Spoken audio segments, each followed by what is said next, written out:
আকাশবাণী কলকাতা। স্থানীয় সংবাদ পড়ছি নমামি বসুরুদ্র। প্রথমে বিশেষ খবর। সংসদের শীতকালীন অধিবেশন থেকে ৭৮ জন সাংসদকে নজিরবিহীনভাবে সাসপেন্ড করা নিয়ে রাজনৈতিক শোরগোলের মধ্যেই নতুন দিল্লিতে আজ বিরোধী আইএনডিআইএ জোটের বৈঠকে মুখ্যমন্ত্রী অংশ নেবেন। সংসদে যা চলছে তা কাঙ্ক্ষিত নয় বলে তিনি মন্তব্য করেছেন।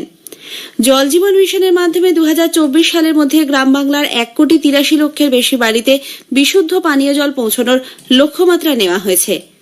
এক আইনজীবীকে হেনস্থার অভিযোগ তুলে বিচারপতি অভিজিৎ গঙ্গোপাধ্যায়ের এজলাস বয়কটের ডাক দিয়েছে কলকাতা হাইকোর্টের বার অ্যাসোসিয়েশন।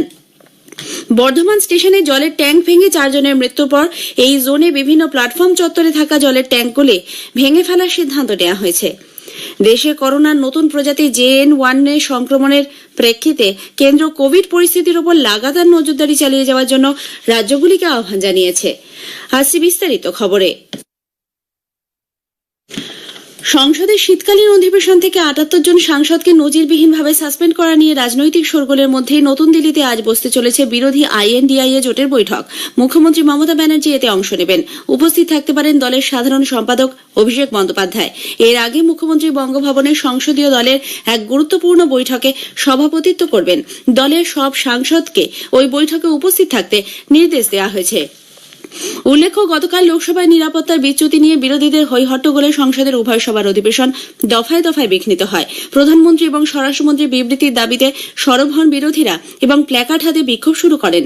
অসংসদীয় আচরণের জন্য লোকসভার অধ্যক্ষ ওম বিড়লা সভায় কংগ্রেস নেতা অধীর রঞ্জন চৌধুরী সহ ৩০ জন এবং রাজ্যসভা চেয়ারম্যান জগদীপ ধনখড় উচ্চ কক্ষ থেকে ৩৪ জনকে সাসপেন্ড করেন। প্রিভিলেজ কমিটির রিপোর্ট না আসায় দুটি কক্ষ থেকে আরও ১৪ জনকে সাসপেন্ড করা হয়।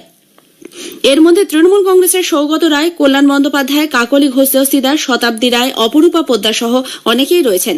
এর প্রতিবাদে তৃণমূল কংগ্রেস আজ সংসদের বাইরে বিক্ষোভে সামিল হবে বলে মনে করা হচ্ছে। গতকাল এক দলীয় বৈঠকের পর মুখ্যমন্ত্রী মমতা ব্যানার্জি বলেন, সংসদে যা চলছে তা কাঙ্ক্ষিত নয়। কোনো গণতান্ত্রিক প্রক্রিয়ায় এভাবে সংসদ চলতে পারে না। It is not that collectively they have to suspend everybody. Then house to be suspended. What they think that house is supreme? Then why they are so afraid? If they have the majority of members, they are passing all the bill by voice vote. And if they suspend all the members, how they can raise their voice? There is a system in democracy. Totally the voice of the people is being totally stopped, choked. এদিকে INDIA বৈঠকের আগে কংগ্রেসের সঙ্গে জোট করার জন্য মুখ্যমন্ত্রী আলোচনায় রাজি বলে জানিয়েছেন। তবে এ রাজ্যে কংগ্রেসের মাত্র 2টি আসন রয়েছে বলেও স্মরণ করিয়ে দেন তিনি। Somebody must bail the cat. I don't have any problem if they have the genuine things. But Bengal, you know that they have only 2 seats. I am open to talk. I am open to discuss. অন্যদিকে মুখ্যমন্ত্রী বিরোধী জোট বৈঠকে যোগ দেওয়ার বিষয়টিকে কটাক্ষ করেছে বিজেপি। গত রাতে দিল্লি রওনা হওয়ার আগে কলকাতা বিমানবন্দরে বিজেপির রাজ্য সভাপতি সুকান্ত মজুমদার বলেন, মুখ্যমন্ত্রী বুঝতে পেরেছেন একা তার পক্ষে জেতা সম্ভব নয়। মমতা ব্যানার্জি বুঝতে পেরেছে একা তার পক্ষে জেতা সম্ভব নয়, তো এখন বন্ধু খুঁজছে। শুধু কত বন্ধু নিয়ে লড়বে? আমরা জানি তো আলিবাবা 40 চোর একসাথে হলেও জিতবে আলিবাবা। পশ্চিমবঙ্গ প্রদেশ কংগ্রেসের সাধারণ সম্পাদক হিসেবে বিনয় তামাংকে নির্বাচন করা হয়েছে। গতকাল এক বিবৃতিতে প্রদেশ মুখপাত্র সৌম্য আইচ রায় এ খবর জানিয়েছেন। পাশাপাশি দার্জিলিং জেলায় পাহাড়ে দলের সংগঠনের দায়িত্বও দেওয়া হয়েছে বিনয় তামাংকে। প্রদেশ কংগ্রেস সভাপতি সাংসদ অধীর রঞ্জন চৌধুরীর সম্মতিক্রমে এই সিদ্ধান্ত নেওয়া হয়েছে বলে ওই বিবৃতিতে জানানো হয়েছে। উল্লেখ্য, সম্প্রতি বিনয় তামাং তৃণমূল কংগ্রেস ছেড়ে অধীর রঞ্জন চৌধুরীর হাত ধরে কংগ্রেসে যোগ দেন। ভূমি ও ভূমি সংস্কার দপ্তরের একাংশের কর্মীর ভূমিকায় মুখ্যমন্ত্রী ক্ষোভ প্রকাশের পর ওইসব আধিকারিকদের কাজকর্মের ওপর নজরদারি চালাতে গঠিত কমিটিকে আরও তৎপর হওয়ার নির্দেশ দিয়েছে রাজ্য সরকার। ভূমি দপ্তরের আধিকারিকদের কাজের ওপর লাগাতার নজরদারি চালাতে বছরখানেক আগে ব্লক স্তরে কমিটি গঠন করা হয়। থানার ওসি, বিডিও এবং বিএলআরওকে নিয়ে ওই ত্রিস্তরীয় কমিটি গঠিত হয়েছিল। কিন্তু কমিটি গঠনের পরেও অনিয়মের অভিযোগ উঠে আসছে বলে খোদ মুখ্যমন্ত্রী জানান। সেই কারণে ওই কমিটিগুলিকে আরও সক্রিয় তৎপর হতে নির্দেশ দেওয়া হয়েছে। শীঘ্রই এ ব্যাপারে বিজ্ঞপ্তি জারি করা হবে। জল জীবন মিশনের মাধ্যমে ২০২৪ সালের মধ্যে গ্রাম বাংলার ১,৮৩,৫৩,০৫০ বাড়িতে বিশুদ্ধ পানীয় জল পৌঁছানোর লক্ষ্যমাত্রা নেওয়া হয়েছে। জনস্বাস্থ্য কারিগরি দপ্তর সূত্রে খবর, ইতিমধ্যে ৭০ লক্ষের বেশি গ্রামীণ পরিবারে পানীয় জলের সংযোগ পৌঁছে দেওয়ার কাজ সম্পন্ন হয়েছে, যা নির্দিষ্ট লক্ষ্যমাত্রার ৪০%-এরও বেশি। আরও প্রায় ১ কোটি বাড়িতে যাতে নির্ধারিত সময়ের মধ্যে পানীয় জলের সংযোগ পৌঁছে দেওয়া যায় তা নিশ্চিত করা হচ্ছে। রাজ্যের জনস্বাস্থ্য কারিগরি মন্ত্রী পুলক রায় জেলায় জেলায় গিয়ে জল জীবন মিশন প্রকল্পের অগ্রগতি খতিয়ে দেখছেন। প্রতি জেলার কাজকর্ম পর্যালোচনা করে কাজ শেষ করার জন্য আলাদা আলাদা সময়সীমা বেঁধে দেওয়া হচ্ছে। এর আগে প্রকল্পের কাজ নির্দিষ্ট সময় শেষ করতে রাজ্যের জনস্বাস্থ্য কারিগরি দপ্তর বিভিন্ন অন্যান্য দপ্তর এবং সংস্থার সঙ্গে সমন্বয় বাড়াতে ম্যানেজমেন্ট ইনফরমেশন সিস্টেম চালু করে। রেল, জাতীয় সড়ক এবং কলকাতা বন্দর কর্তৃপক্ষের সঙ্গে যোগাযোগ রেখে চলারও নির্দেশ দেওয়া হয়েছে। স্থানীয় সংবাদ শুনছেন আকাশবাণী কলকাতা কেন্দ্র থেকে। এক আইনজীবীকে হেনস্থার অভিযোগ তুলে বিচারপতি অভিজিৎ গঙ্গোপাধ্যায়ের এজলাস বয়কটের ডাক দিয়েছে কলকাতা হাইকোর্টের বার অ্যাসোসিয়েশন। আইনজীবী প্রসেনজিৎ মুখোপাধ্যায়ের কাছে বিচারপতি গঙ্গোপাধ্যায় ক্ষমা না চাইলে তার এজলাস বয়কট করা হবে বলে জানিয়ে প্রধান বিচারপতি টি.এস. শিবজ্ঞানমকে চিঠি দিয়েছে বার অ্যাসোসিয়েশন। উল্লেখ্য, মাদ্রাসা শিক্ষা কমিশনের একটি মামলার শুনানি চলাকালীন কমিশনের আইনজীবী প্রসেনজিৎ মুখোপাধ্যায়ের আচরণে ক্ষুব্ধ হওয়ায় বিচারপতি অভিজিৎ গঙ্গোপাধ্যায় ওই আইনজীবীকে আদালতের শেরিফের হাতে তুলে দেন এবং তাকে সিভিল প্রিজনে রাখারও নির্দেশ দেন। পরে অবশ্য এই নির্দেশ প্রত্যাহারও করে নেন তিনি। তবে বার অ্যাসোসিয়েশনের সম্পাদক বিশ্বব্রত বসু মল্লিক জানান, যতদিন না পর্যন্ত বিচারপতি ওই ঘটনার জন্য আইনজীবীর কাছে দুঃখ প্রকাশ করছেন ততদিন এই প্রতিবাদ চলবে। প্রাথমিকের শিক্ষক নিয়োগের প্যানেলের প্রক্রিয়ার প্রকাশ নিয়ে কলকাতা হাইকোর্টের সিঙ্গেল বেঞ্চের নির্দেশকে চ্যালেঞ্জ করে প্রাথমিক শিক্ষা পর্ষদ ডিভিশন বেঞ্চের দ্বারস্থ হয়েছে। জেলা ভিত্তিক নিয়োগের প্যানেল আদালতে পেশ করার জন্য প্রাথমিক শিক্ষা পর্ষদকে নির্দেশ দিয়েছিলেন বিচারপতি অমৃতা সিনহা। এ নিয়ে পর্ষদের তরফে আদালতে জানানো হয়েছিল, নিয়ম মেনে জনসমক্ষে প্যানেল প্রকাশের নিয়ম নেই। প্যানেল প্রকাশ না করে পর্ষদ কাউকে আড়াল করতে চাইছে কিনা তা নিয়ে প্রশ্ন তুলেছিলেন বিচারপতি সিনহা।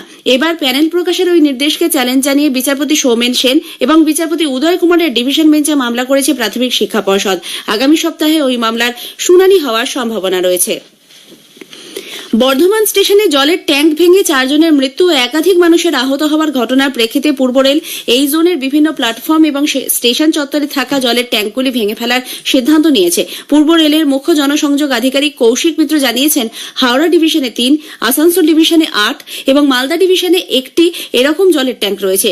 এর মধ্যে বেশ কিছু ব্রিটিশ আমলের তৈরি। তিনি জানান, পূর্ব রেলের বিভিন্ন প্ল্যাটফর্মে এবং স্টেশন চত্বরে বেশ কিছু ওয়াটার ট্যাঙ্ক আছে। 12টাই ওয়াটার ট্যাঙ্কে আমরা ডিসমেন্টেল করছি। এছাড়াও স্টেশন চত্বরে যত ওয়াটার ট্যাঙ্কস আছে টোটাল 48খানা পূর্ব রেলে আমাদের স্টেশন প্রেমিসেস এরিয়ায় ওয়াটার ট্যাঙ্কস আছে। এই 48খানাও আমরা ডিসমেন্টেল করব। এই ডিসমেন্টেলিং এর প্রসেস আমাদের শুরু করবার জন্য আমরা কিছু সিদ্ধান্ত এখনই নিয়েছি এবং ইন ডিউ কোর্সে এই আমরা ডিসমেন্টেলিং প্রসেস আগামী 1 বছরের মধ্যে কমপ্লিট করতে পারবো বলে আমরা আশা করছি। রাজ্যের পূর্ত দপ্তর তাদের হাতে থাকা সেতুগুলির যথাযথ রক্ষণাবেক্ষণ আরও নিশ্চিত করতে উদ্যোগী হয়েছে। নিয়মিত সেতু স্বাস্থ্য পরীক্ষার পাশাপাশি এবার প্রত্যেক সেতুতে বহন ক্ষমতা, উচ্চতা, রক্ষণাবেক্ষণ সংক্রান্ত বিবরণ সহ বিস্তারিত তালিকার ফলক বসাতে বলা হয়েছে। সম্প্রতি রাজ্যের পূর্ত সচিব অন্তরা আচার্য এই মর্মে একটি নির্দেশিকা জারি করেন, যেখানে বলা হয়েছে পূর্ত দপ্তরের নিয়ন্ত্রণাধীন সেতু, রেল ওভারব্রিজ ও রাস্তায় ওইসব তথ্য সহ অন্ধকারেও দেখা যায় এমন ফলক বসাতে হবে।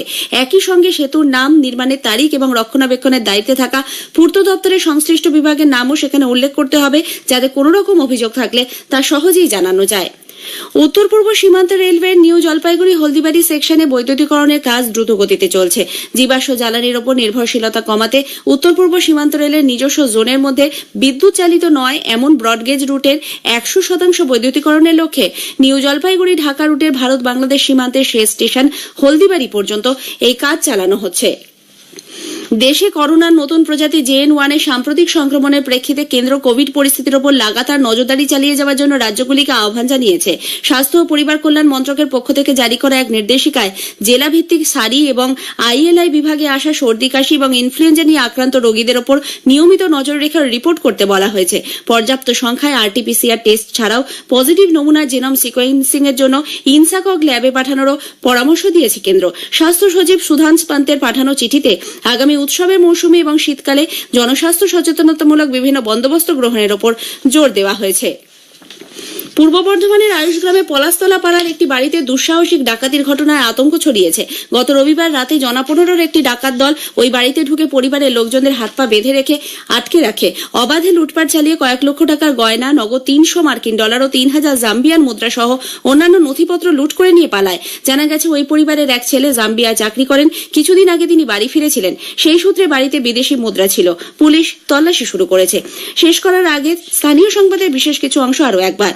সংসদের শীতকালীন অধিবেশন থেকে 78 জন সাংসদকে নজিরবিহীনভাবে সাসপেন্ড করা নিয়ে রাজনৈতিক শোরগোলের মধ্যেই নতুন দিল্লিতে আজ বিরোধী আইএনডিআইএ জোটের বৈঠকে মুখ্যমন্ত্রী অংশ নেবেন।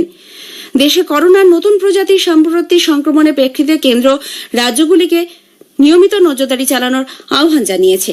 স্থানীয় সংবাদ শেষ হলো।